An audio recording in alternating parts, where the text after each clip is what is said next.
Bienvenue à tous et merci de nous rejoindre. À ceux qui doutent de l'impartialité de la justice béninoise, pas d'instrumentalisation de la justice au Bénin. Tenez-le pour dire, mesdames, messieurs, cette assertion, elle n'est pas mienne.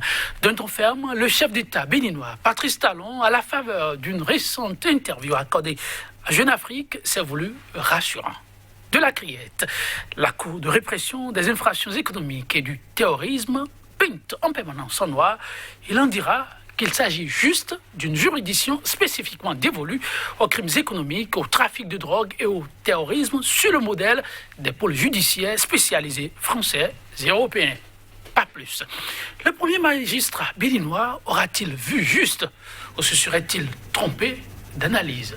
Regard d'un homme de droit sur un débat qui n'en finit pas. Et ce sera autour du thème prétendue justice pour tous sous le régime Talon, la criette, la pièce maîtresse d'une justice équitable.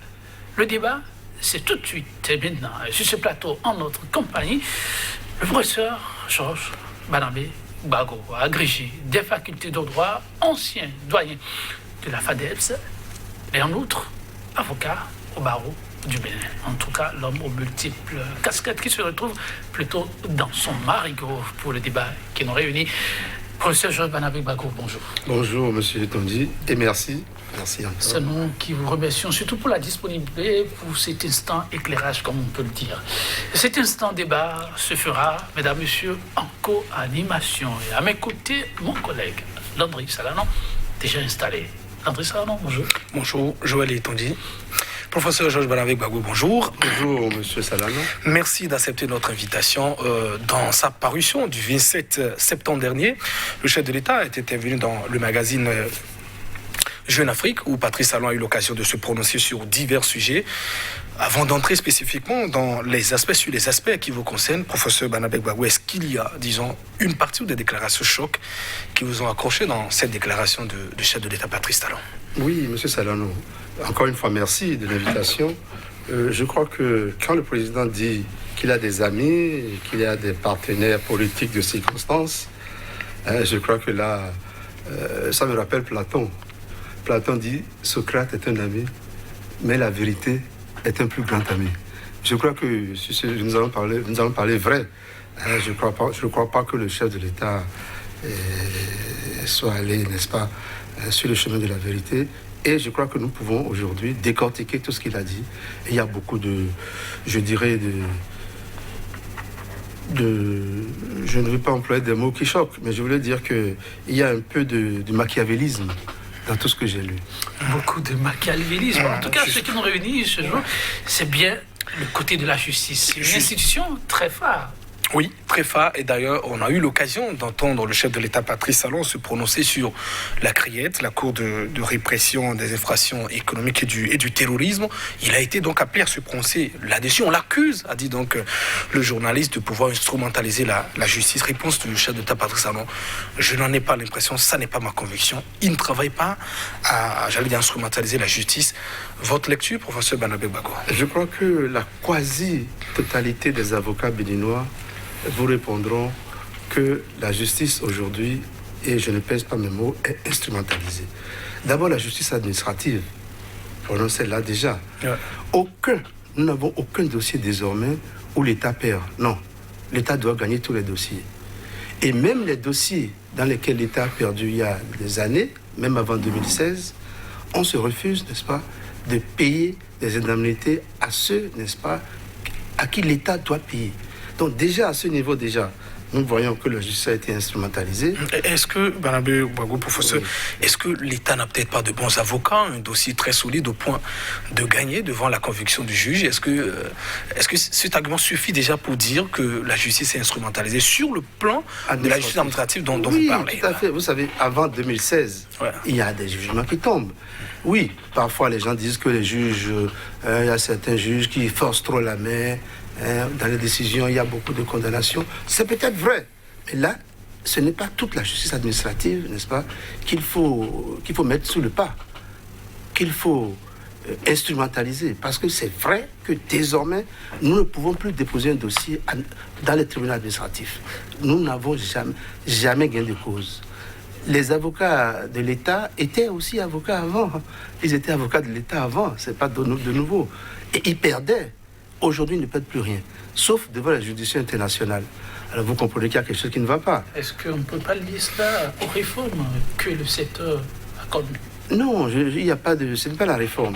C'est tout simplement parce que, je vous dis, même des dossiers gagnés avant 2016, qui sont là, on refuse systématiquement de payer les pauvres citoyens béninois qui ont gagné, sur le plan social par exemple, des entreprises qui ont fermé, des entreprises de finances publiques, étatiques qui ont fermé, et il y a eu justement, les tribunaux, n'est-ce pas, ont condamné ces entreprises à verser des indemnités aux citoyens béninois. C'est des citoyens béninois qu'il s'agit. Et ce n'est même pas de grosses indemnités. Certains sont à 600 000, 500 000, 800 000. Mais depuis, moi j'ai plein de dossiers comme ça. Et c'est là, depuis, avant 2016, évidemment, les dossiers sont arrivés à expiration après 2016. Mais depuis, rien. Vous dites depuis rien. Oui.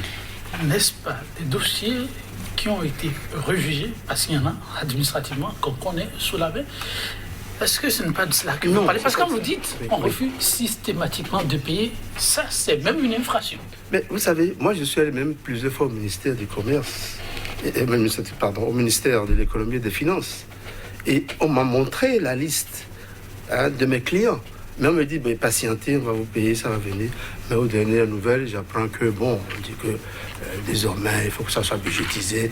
Et lorsque les sous qui sont là terminent, c'est terminé. Et puis, alors, qui est-ce qu'on privilégie d'ailleurs pour payer? Ce n'est pas les petites gens à qui on doit payer 600 000, 800 000. L'État n'est jamais insolvable, dit l'adage. Oui, c'est vrai. Mais malheureusement, nous attendons. Les gens meurent, par exemple. Et on ne peut pas nous dire que la justice n'est pas instrumentalisée. Que systématiquement les juges, n'est-ce pas, ne condamnent plus l'État, ça veut dire qu'il y a quelque chose. Alors vous avez parlé de la criette. Oui. Vous étiez sur le plan de la justice. C'est ça, tout à fait. Quand on remonte un peu, on va à un autre palier, il y a aussi un problème à d'autres niveaux. Ah, bien sûr, vous savez, il y a certains magistrats, effectivement, il faut le dire. Effectivement, ce n'est pas tous les magistrats, heureusement. Mais certains magistrats, je dirais, sont des amis, en griffe, de la République. C'est-à-dire ceux-là, ils sont privilégiés et on envoie tous les dossiers, n'est-ce pas, vers eux. Même pas la criette, ça doit être en matière pénale, en matière, je sais pas, juge d'instruction. Il y a certains dossiers, il y a certains juges derrière à qui on retire certains dossiers et on le confie à d'autres juges, ce qui n'est pas normal. La justice doit être impartiale, la justice doit être neutre, et le chef de l'État est le garant de l'indépendance de la justice, de l'indépendance des tribunaux. Alors, évidemment... Et quand il le dit, on se dit que ça doit être du vrai, quand il dit qu'il n'y a pas d'instrumentalisation. Mais ce qui est sûr, c'est que nous autres avocats, la quasi-totalité, je ne parle pas au nom des juges, parce que je ne suis pas juge, mais la quasi-totalité des avocats, nous avons, n'est-ce pas, ce sentiment-là, non seulement sentiment, mais en tout cas, je ne veux pas aller trop loin, nous avons donc l'impression, nous ressentons justement que cette justice n'est plus celle qui était là avant 2016. C'est une nouvelle justice. Il y a ce silence, ce silence qu'on observe à votre niveau, qui frise, comme on le dit, quand tout va bien, quand tout est rose. Non, il a fallu que le chef d'État parle quand vous entendez dire que non, mais... Non, vous savez, moi, je m'en vais toujours inviter ici. Tout à fait. Et puis, il y a d'autres avocats aussi. Bon, certains... Normalement, d'ailleurs, le barreau devait être beaucoup plus actif, n'est-ce pas, sur ce sens-là. Mais bon, je ne sais pas, peut-être que ça viendra, peut-être qu'on attend, dans une situation attendue, on se dit, bon, peut-être que ça ira mieux, peut-être. Mais jusque-là, je vous dis la vérité, que nous avons, n'est-ce pas, des juges qui sont chouchoutés par le régime en place. Et ces juges-là, certains dossiers, n'est-ce pas, sensibles pour eux, on envoie à ces juges-là. Attention, vous permettez, surtout à ce niveau-là, vous avez dit qu'il y en a qui sont dessaisis.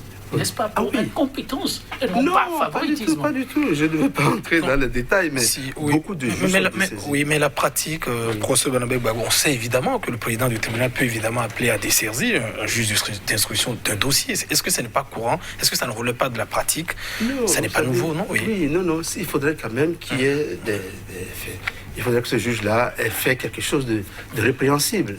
On ne peut pas comme ça enlever les juges parce que tel dossier qu'ils avaient avant, ils n'ont peut-être pas été aussi obéissants. Beaucoup de juges, n'est-ce pas, on leur a dit, faites-nous ceci. Ils n'ont pas fait et on les a enlevés. Il y en a peut-être certains qui sont à la Cour suprême, quelques-uns qui étaient à la tête peut-être de la Cour d'appel de Cotonou, mais on leur donne des dossiers, faites-moi ça. Ils disent non. Ils se retrouvent après. On leur dit, bon, écoutez, on va vous faire partir. Non, je ne peux pas partir parce que je suis juge du siège. Je suis indépendant. Alors on dit, bon, très bien, on va vous donner une promotion, ça vous permettra de partir. Alors, il y a beaucoup de dossiers comme ça. Une promotion m'ont demandé. Oui, bien sûr. Bien sûr, moi j'ai des dossiers, par exemple à Ouida, ou dans le dossier de Arouglélé, par exemple, où le juge avait déjà tout rédigé, et on l'arrête, et on l'envoie à Cotonou, on lui donne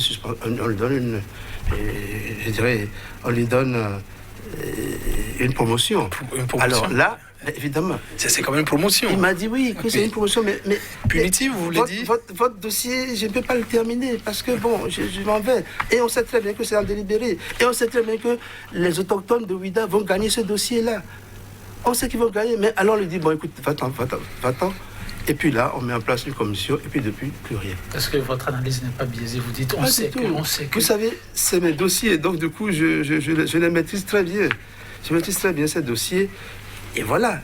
Et je ne suis pas le seul. Hein. Je vous assure que tous les avocats, la quasi-totalité, sauf peut-être ceux qui vivent peut-être du régime, des prébendes du régime, ceux qui mangent à la table du Seigneur, n'est-ce pas, ceux-là peut-être se taisent. On est dans une république.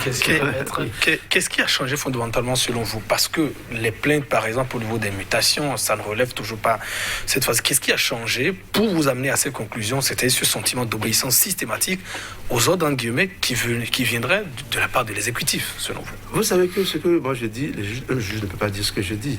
Il y a le Conseil supérieur de la magistrature, alors qui est là, et qui n'est plus composé que de magistrats. C'est composé d'hommes politiques, des amis, justement, encore. C'est des amis. Et donc, ils sont mis là... De qui? Du Seigneur. Des amis qui vont manger à la table du Seigneur. Et qui ont peut-être des prébendes. Non, mais... Seigneur, bon. Oui, vous savez, bon, vous comprenez ce que je dis. C'est pour dire qu'il n'y a pas une justice indépendante à l'heure actuelle au Bénin. La justice, n'est-ce pas, est instrumentalisée, contrairement à ce que dit le chef de l'État. Alors, qu'est-ce qu'il dit? Il dit que c'est sur le modèle des pôles judiciaires spécialisés. Parlons de la criette. Par exemple, ce n'est pas vrai, il n'y a pas de pôle spécialisé. C'est les tribunaux de grande instance, effectivement, qui continuent toujours par juger. C'est les cours d'appel qui continuent par juger. Il n'y a pas de tribunaux ad hoc créés par-ci, par-là, en France ou en Europe. Non, au contraire, c'est les tribunaux, n'est-ce pas, qui sont dévolus pour juger ces affaires-là. Mais évidemment, si nous sommes en matière peut-être de terrorisme... Il y a des parquets spécialisés. Oui, tout à fait. Il y a des magistrats qui sont formés, qui sont mieux formés, peut-être aux finances, à la sécurité, etc. Et c'est ce que le chef de l'État dit. La Criette s'est inspirée de ce modèle-là. Non, pas du tout. Parce que ici, la Criette est une juridiction ad hoc. Là-bas, ce sont les magistrats qui sont formés, qui sont, disons, on leur donne une compétence, n'est-ce pas, pour pouvoir juger des affaires spécifiques. Ce n'est pas la même chose. Ici, c'est le tribunal, ou bien la cour, qui est spécialisée. Non. Nous avons déjà assez de juridictions. Nous avons un système judiciaire, mais assez valable pour faire le travail. Alors, on n'a pas besoin d'aller créer encore d'autres juridictions ad hoc. Dans ce sens-là, non. Il y a des pôles, des spécialisations. Les juges, par exemple, pour les recruter, on peut peut-être prendre des experts comptables, n'est-ce pas, qui deviennent juges, qui ont déjà travaillé. On les fait entrer, n'est-ce pas, dans le corps judiciaire. On leur fait passer des concours. Parce qu'on sait que quand ils seront juges, ces domaines-là, on va les spécialiser dans tel domaine et dans tel autre. Oui, mais ce n'est pas la Criette, non. C'est le tribunal de grande instance qui a ses juges qui tranchent, mais des juges spécialisés. Ici, ce n'est pas des juges spécialisés, au contraire. C'est des juges des amis, voilà, des amis, ça je l'ai toujours dit ici, des juges qu'on prend comme ça au hasard, alors que la magistrature, c'est un corps hiérarchisé. On ne prend pas n'importe qui pour aller s'asseoir n'importe où, non. Or, c'est ce que nous avons maintenant. On ne tient plus compte, n'est-ce pas? Il y a une spécialisation et il y a hiérarchie, on n'en tient pas compte. Ceux qui sont aux ordres, ceux qui obéissent à l'œil et au doigt, c'est ceux-là qu'on place, n'est-ce pas, dans les juridictions qu'on veut, et on leur octroie les dossiers, n'est-ce pas, sur lesquels on voudrait qu'ils aillent dans tel ou tel domaine. Donc, la justice, le chef de l'État a beau dire, c'est aujourd'hui qu'il y a l'instrumentalisation, plus d'instrumentalisation de la justice qu'hier.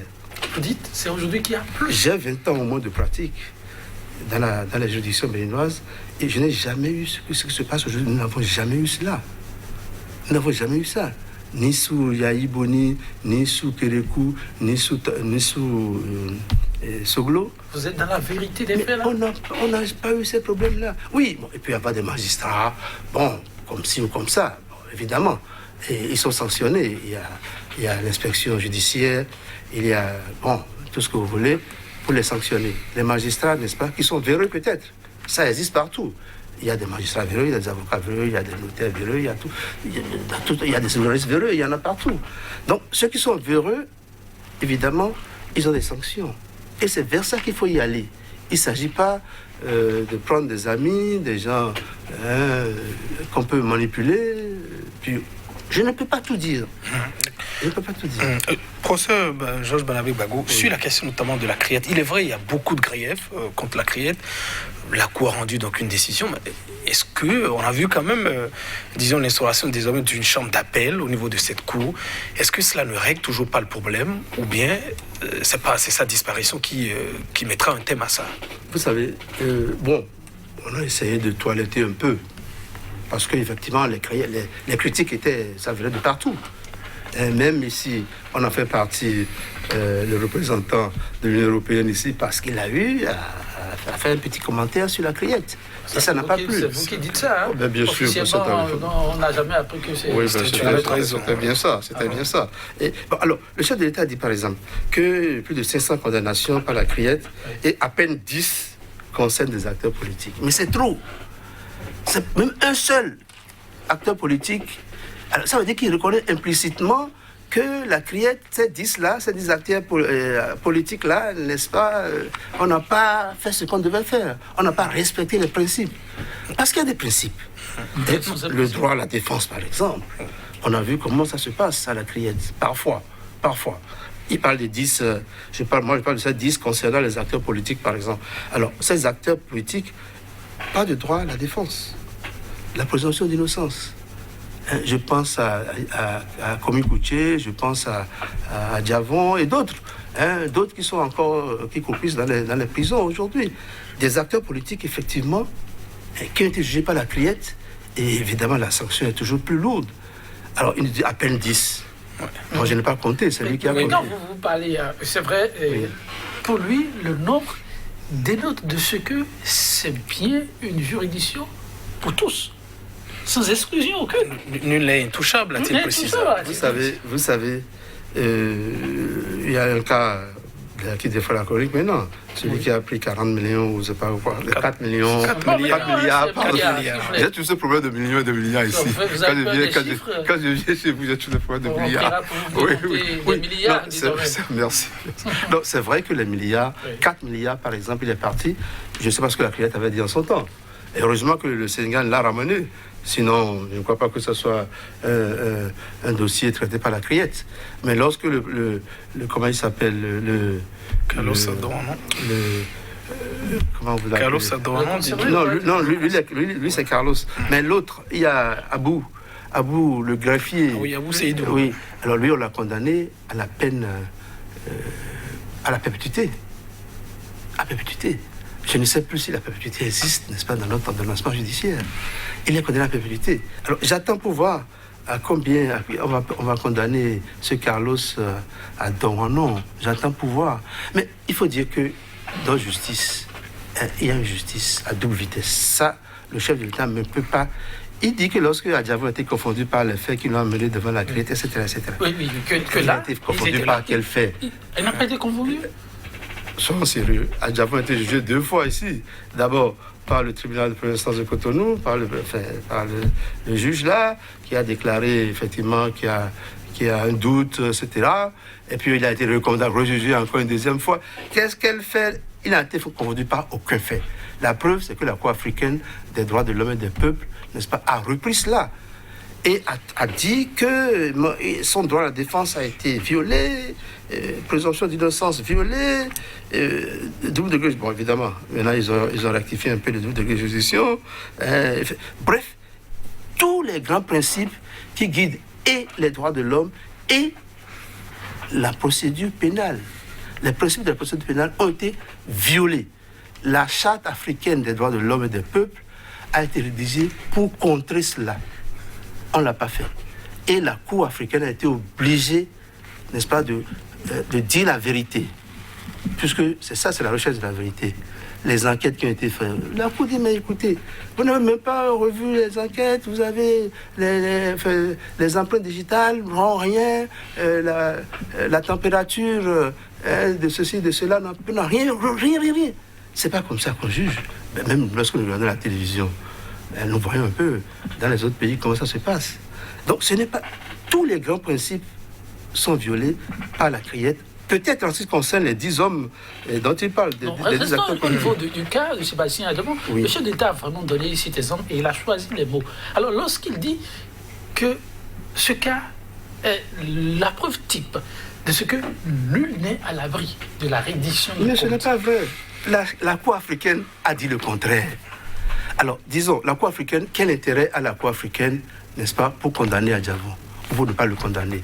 Non, la Cour africaine a vu les faits, les uns après les autres, a essayé d'analyser et il dit, j'aurais pu tenter d'intervenir en sa faveur, mais faire pression sur la justice n'aurait pas été cohérent avec mon projet de gouvernance exemplaire. Soyons sérieux. C'est du machiavélisme. Quel projet de gouvernance exemplaire? Vous pensez que depuis 2016, il y a un projet de gouvernance exemplaire? Non, dites-nous, c'est votre matière, votre domaine. C'est ce que je vous ai dit sur cela. Il y a une grande instrumentalisation de la justice et il ne peut pas... si c'était normal, la Cour africaine des droits de l'homme et des peuples allait nous suivre. Pourquoi la Cour africaine, qui est une juridiction, n'est-ce pas, supranationale? Et je vous dis, si on était dans un état de droit... vous dites si on était dans un état de droit, on allait respecter sans rechigner. C'est ce qui se passe dans les états de droit que nous connaissons en Occident et ailleurs. Lorsque c'est un état de droit et vous avez une condamnation d'une justice supranationale, mais vous vous pliez. La France n'a jamais refusé, n'est-ce pas, de suivre les condamnations de la Cour européenne des droits de l'homme. Jamais. Le Bénin, les quelques... Parce que ça fait pas longtemps que notre Cour existe. On refuse. L'état de droit, c'est cela. Sinon, nous sommes dans un état de loi. Des lois que nous concoctons, nous, des députés que Godillot, qui prennent les tests, on leur dit ce qu'ils doivent dire, etc. C'est ça. Pour montrer que nous sommes dans un état de droit, c'est l'État, n'est-ce pas, qui accepte, n'est-ce pas, les condamnations des juridictions supranationales. Puisque national, l'État se trouve que, on peut instrumentaliser les juridictions nationales, mais au moins les juridictions internationales, nous devons, les yeux fermés, nous devons suivre cela. C'est ça l'état de droit. Les yeux fermés. C'est ça l'état de droit. L'état de droit, c'est les yeux fermés. Et la question de notre autonomie, oui, à tout point de vue. Ah non, ça ne concerne pas les juridictions. Nous avons adhéré, n'est-ce pas, à ces juridictions-là. Donc, on ne peut pas, si vous ne voulez pas, regardez les États-Unis. Les États-Unis refusent, n'est-ce pas, de faire partie, je ne sais pas quoi, de la Cour pénale internationale, tout ce qu'elle veut, parce qu'elle voit que, en analysant, peut-être que ces citoyens risquent d'être coincés par-ci, par-là, elle refuse. Mais si elle accepte, si les États-Unis ou n'importe quel pays du monde acceptent, n'est-ce pas, de faire partie, d'être partie à la Convention, n'est-ce pas, elle Ça s'impose. C'est ça l'état de droit. Professeur Badabé Gbagbo, au-delà de ces spécificités que vous évoquez, est-ce que quand Patrice Talon parle peut-être de ce ratio, il dit sur à peine 500 condamnations, il n'y a que 10 qui concernent les imputés. Est-ce que ce n'est pas des chiffres non, qui montrent quand même même 10, c'est trop. Même un seul, c'est trop. Pourquoi? Parce qu'on est en politique, on ne peut pas être condamné. Non, parce que c'est les droits de l'homme. C'est le droit de l'homme. Nous respectons l'homme, la dignité humaine. On la respecte partout. Vous voulez dire le nombre 500 même en lui, c'est trop, c'est ça? Oui, vous parlez des 10 hommes. C'est ce que je vais vous dire. Les 500. Ouais. Bon, je ne peux pas dire les 500, je n'ai pas suivi tous les 500 condamnés, mais je suppose que quand c'est la drogue, bon, évidemment, je ne sais pas, peut-être que la main est un peu lourde, mais là, je ne peux quand même pas cautionner certaines pratiques. Non. C'est quoi la balance même? La balance, c'est ça, la balance de la justice. D'un côté, il y a l'infraction, et de l'autre, il y a les condamnations. Alors, il faudrait qu'il y ait un équilibre entre l'infraction et les condamnations. Et tous les pays civilisés, n'est-ce pas, prévoient à peu près des peines, et encore un maximum et un minimum. Donc, les peines, n'est-ce pas, ce qui fait que la balance, n'est-ce pas, doit être équitable. Celui qui transgresse la loi, c'est vrai qu'on doit le sanctionner. Mais quand c'est flou, le cas d'Avon, par exemple, le juge a dit qu'il y a un doute. Le premier juge a dit qu'il y a un doute. Le deuxième juge dit 20 ans d'emprisonnement. Mais il y a aussi ce juge-là maintenant qui a condamné Diavon. Dites-nous. Je ne sais pas. On ne le voit plus à la criette. Je ne sais pas pourquoi. Il doit avoir des problèmes quelque part. En tout cas, ce que moi je sais, c'est que la balance, n'est-ce pas, de la justice doit être, n'est-ce pas, équitable. La justice, c'est l'équité. Patrice Talon disait dans l'interview, je pouvais par exemple intervenir, parlant donc de cette condamnation quand Adjavon était devant la justice, parce qu'en ce moment on était encore en partenariat politique, il avait encore 3 ministres au niveau de mon gouvernement, et pourtant je ne l'ai pas fait. N'est-ce pas un respect du principe de la séparation des pouvoirs? Vous savez qu'il n'a jamais fait pression sur la justice depuis qu'il est là? Vous affirmez ou vous interrogez? Vous savez, encore une fois, je ne veux pas... Moi, j'ai eu des gens très proches de Patrice Talon qui ont commis des actions et qui ont été libérés. J'en connais. Sérieux? Mais si je parle de ça, je ne peux pas aller... Oui, des amis de Patrice Talon qui ont commis des infractions graves. Peut-être que j'avais défendu au moins un. Peut-être que le juge voit qu'il y a assez d'éléments peut-être pour les libérer. Non, je ne vais pas aller trop loin. Mais je vous dis ça, il faut me croire. Il y a des gens, n'est-ce pas? Et imaginez un peu, d'ailleurs, le Bénin a toujours été comme ça. Bon, pourquoi est-ce qu'il y a le procureur de ceci, de cela? Bon, même le système, même qu'on doit changer. Vous savez, la France a eu ce problème-là. Les pays romano-germaniques ont eu ce problème-là. Où les procureurs, n'est-ce pas, sont libres de poursuivre ou de ne pas poursuivre. Et évidemment, les gens profitent. Ça, c'est les politiques profitent, n'est-ce pas, pour arrêter, n'est-ce pas, la poursuite de tel ou tel. Puisque le procureur, n'est-ce pas, est relié directement au garde des Sceaux, au ministre de la Justice, qui fait partie de l'exécutif. Ce système que nous avons, qui n'est pas accusatoire, du tout. Alors, ce système-là, on essaie de changer dans tous les pays qui avaient un système pareil. Mais nous aggravons cela. Quoi faisons-nous? Puisque le procureur, il est libre, n'est-ce pas, de classer ou de ne pas classer. Nous avons libre opportunité de poursuite. Le procureur a la libre opportunité, il peut poursuivre sans même motiver, n'est-ce pas, sa non-poursuite. Ah bon? Oui, mais en Allemagne, par exemple, c'est le principe, n'est-ce pas, de la légalité des poursuites. Ici, puisque la France nous a laissé cela, c'est l'opportunité. Le procureur peut poursuivre comme ne pas poursuivre. Et ça, en France, maintenant, on dit, bon, il faut que le procureur, au moins, lorsque le ministre, n'est-ce pas, donne des recommandations, il faut que ça ne soit pas écrit. Au moins là, le procureur classe ça dans le dossier. Après, voilà, c'est le garde des Sceaux qui m'a dit de faire ci ou ci ou ça. Mais chez nous, non. C'est toujours oral. Le garde des Sceaux appelle le procureur spécial pour dire, bon, écoutez, tel monsieur, il s'appelle Carlos, je ne sais pas quoi. Bon, écoutez, faites tout pour que nous ne pas le condamner. C'est comme ça que ça se passe. Ah bon? C'est comme ça que ça se passe. Sérieusement? Dans tous les pays francophones, c'est comme ça que ça se passe. Mais il y a pourtant cet adage... La plume est sève, mais la parole est libre aussi. Oui, malheureusement. Au-delà de ces instructions, le procureur aussi peut quand même se libérer de ces instructions. Vous savez combien de procureurs connaissent même cette formule-là? Combien de procureurs la connaissent? Oui, la parole est libre, la plume est serve. Oui, tout à fait. Mais dans la réalité, chez nous, en tout cas, dans les pays que nous avons là, non, au contraire. Et puis, il y a beaucoup de choses à faire dans la justice. Il y a beaucoup. Il faut la spécialisation des ministères publics. Il faut le faire. En France, aujourd'hui, vous ne pouvez pas être ministère public et après venir encore au siège. Non. Non. Dès le début, vous choisissez de vous spécialiser dans tel truc, oui, siège, ou bien. Parce que le fait que on rentre, on sort, il n'y a plus de spécialisation. Il y a beaucoup de choses à faire. Patrice aussi l'a dit. Aujourd'hui, il se rend à l'évidence que la justice existe presque pour tous. Vous semblez dire le contraire. Et évoquer ce qu'il y a lieu de faire. Oui. Où est-ce qu'on n'a peut-être pas bien posé les jalons et qu'il faille rectifier très rapidement? On a encore quelques mois. Et Patrice reste à l'écoute pour ce qu'il a dit, bien évidemment. Je rapporte ces mots. Déjà, au niveau, n'est-ce pas, du ministère public, n'est-ce pas, arrêter de donner des injonctions orales au ministère public. Il faut faire ça par écrit déjà, désormais.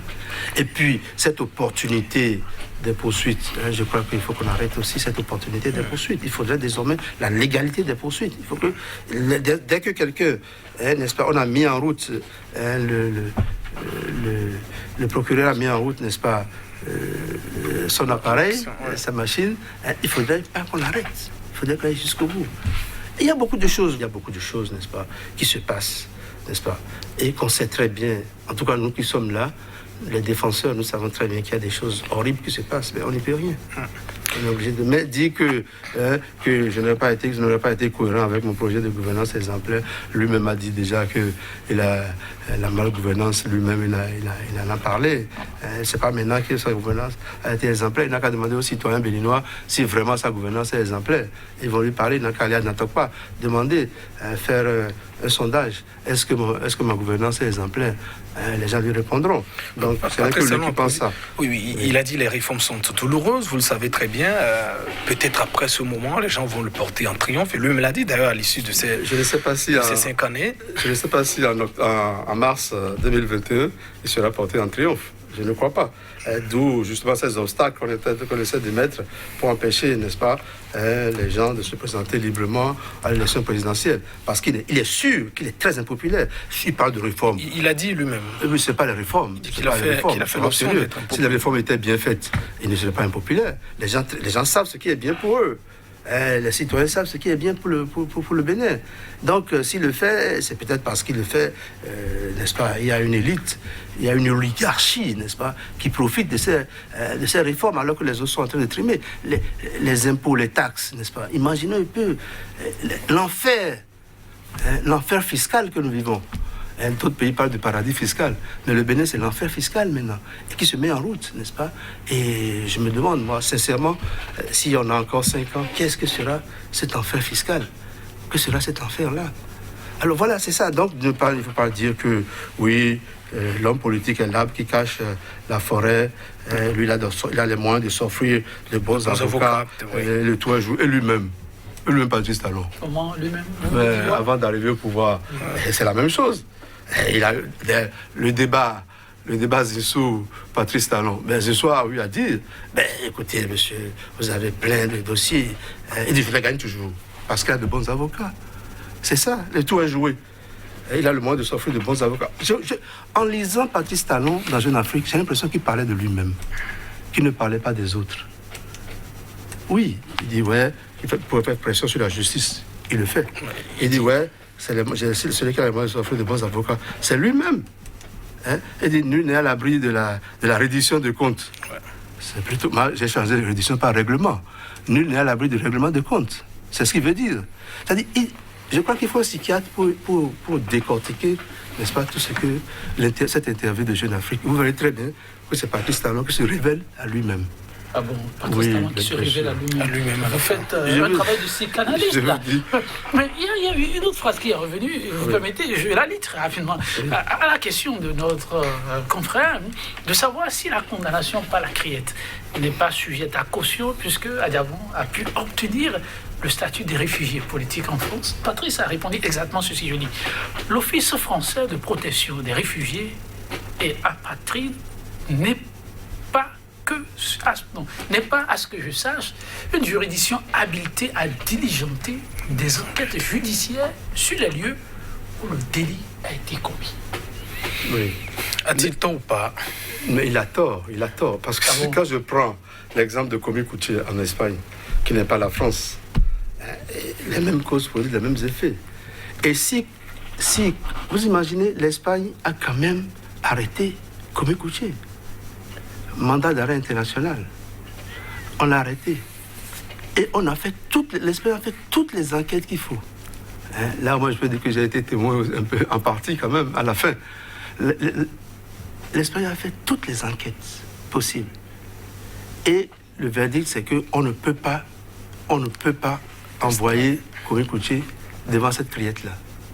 Parce que ça lui fait harakiri, c'est l'envoyer à la potence. Et l'Espagne a dit non. Alors voilà, c'est ça. Ce n'est pas seulement à Djavon. Les hommes de Djavon, bon, ils disent ce qu'ils veulent. Ils pensent que les Français sont, je ne sais pas, ils ne sont pas nés de la dernière pluie. Nous sommes leurs épigones. Donc, je crois que ce qu'il dit là, ça n'engage que lui. C'est sa vérité.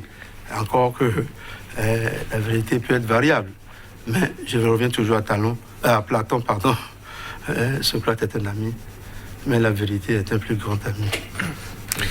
Lorsque vous avez, au-delà de ces précisions sur la crête, le chef de l'État qui dit, par exemple, comment voulez-vous qu'un journaliste soit peut-être aussi intouchable, un policier peut être poursuivi pour rançonnement, un médecin également, mais pourquoi voulez-vous qu'un journaliste soit peut-être intouchable? Patrice Talon qui nous parle, par exemple, de responsabilité. Chacun doit pouvoir répondre de ses actes quand il a une faute. Est-ce que ça n'est pas, disons, quand même des principes qu'il faut asseoir, sinon on espère quand même certaine évolution d'un pays? Oui, vous savez, lorsque le journaliste est véreux, bien évidemment, c'est tout à fait normal qu'on le poursuive. Mais lorsque c'est pour des grands principes, comme la liberté d'expression, ce sont des principes pour lesquels on a lutté dans le monde entier. Je prends l'Angleterre. Vous allez en Angleterre, tout est libre. La voix est libre, l'expression est libre. Vous allez aux États-Unis, c'est pareil.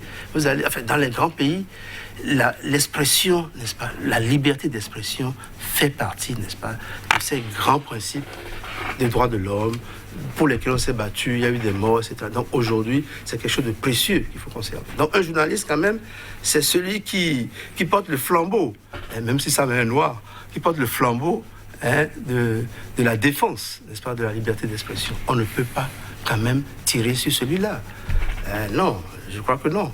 Et les luttes, le Bénin, le Dahomey a été un exemple. Vous savez, pendant la période coloniale, on a toujours admiré les journalistes, la plume des journalistes béninois, vos devanciers, qui ont combattu le colonialisme dur.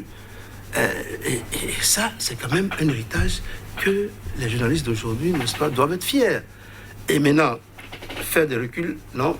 Aller en arrière, non. C'est des reculs actuellement, ce qui se passe. Mettre un journaliste en prison, etc., etc. Et ce que parfois même la colonisation ne faisait pas.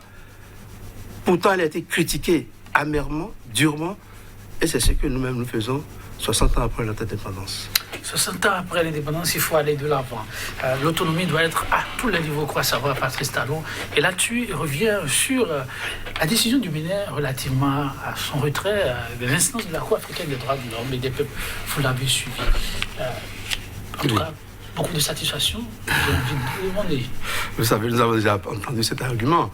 On dit que oui, si on est sorti, ce n'est pas à cause de l'affaire Djavon, c'est parce que quand on parle encore aujourd'hui de comment s'appelle l'hôtel là, Noun, c'est ça? Oui. Voilà, vous voyez quand même qu'il ne peut pas parler de ça, il ne peut pas. Pourquoi vous ramenez Noun dans ce débat de la Puisqu'il dit que c'est la Société Générale qui a fait ceci, cela, qui n'a pas refusé, qui a refusé. Mais ce que nous voyons, je passe cet extrait, je ne l'ai pas sous les yeux, mais ce que nous voyons, c'est la même chose. C'est-à-dire qu'on va casser Noun sous prétexte qu'ils n'ont pas de moyens ou je ne sais pas quoi pour payer. Enfin, je ne sais plus, dans cette diversion, les choses sont claires. Les faits sont là. Les faits que les confondent sont là. Ce n'est pas à Djavon que les faits confondent, non. La Cour africaine a déjà montré qu'aucun fait n'a confondu à Djavon. C'est eux que les faits confondent. Détruire, n'est-ce pas, je ne sais plus combien de milliards d'investissements. Et pourquoi? Pour quelle raison? Vous pouvez me dire pour la justice.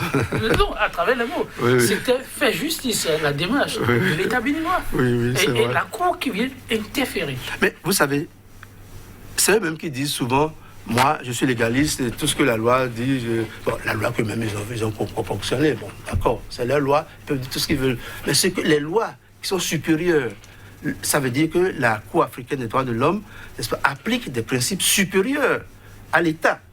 Et l'État doit, j'insiste, les yeux fermés, les droits de l'homme. Sinon, mais on n'est pas dans un état de droit. Ça a été clair quand même à un niveau donné. Hein.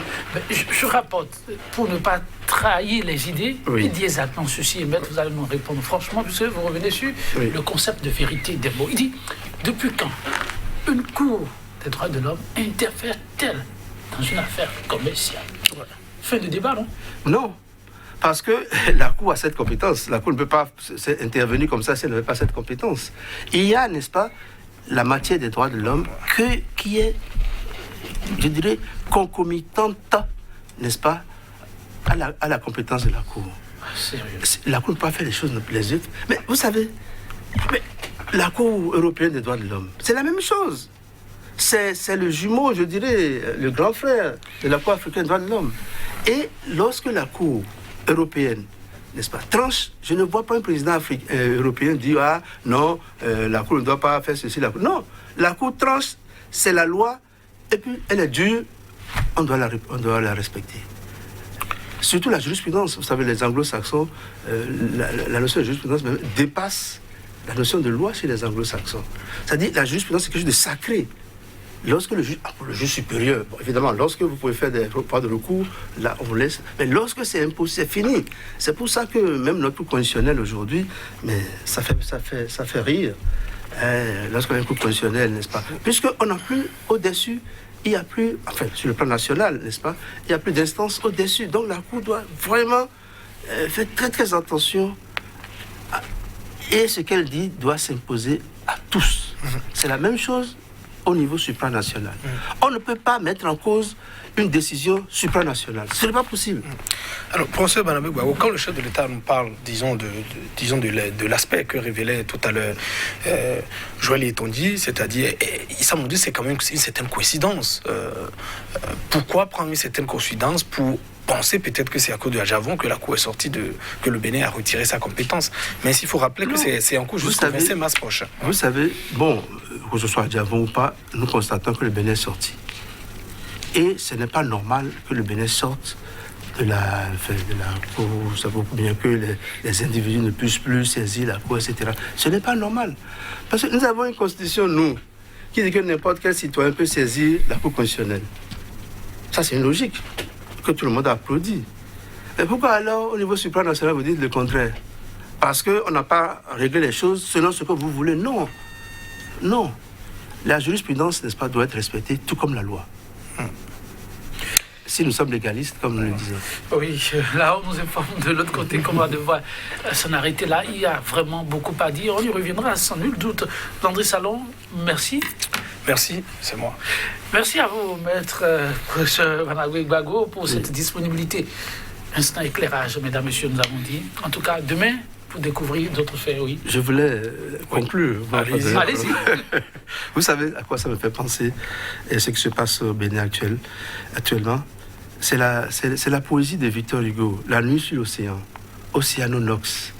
Il parlait des marins qui sont partis joyeux et qui ont sombré dans l'océan. C'est ce qui se passe au Bénin aujourd'hui. Il y a une nuit qui est tombée sur le Bénin. Et nous espérons, n'est-ce pas, qu'il y aura une aube. Après la nuit, l'aube va arriver, n'est-ce pas, et nous allons reprendre ce que nous étions avant, c'est-à-dire la nation la plus enviée, n'est-ce pas, en matière de droits de l'homme. Nous avons eu beaucoup de gens qui se sont battus pour ça. Depuis la période coloniale, même avant, les gens comme Toussaint Louverture se sont battus pour les droits de l'homme, pour la démocratie. Lisez la constitution de Toussaint Louverture. Merci à vous, monsieur professeur Barnabé Gbagbo. Ce fut un plaisir, mesdames, messieurs, si vous avez aimé. En tout cas, c'est notre devoir de servir. On essaie de faire ce qu'on peut. Demain, c'est un autre jour pour découvrir, pourquoi pas, d'autres faits ou la continuité de ce qui vient d'être fait. Sénèque, faut s'accompagner sur cette autre citation. Ôtez le respect de la justice et la bonne foi. nul gouvernement n'est durable. Mesdames, Messieurs, bonne suite de programme en notre compagnie. À très bientôt.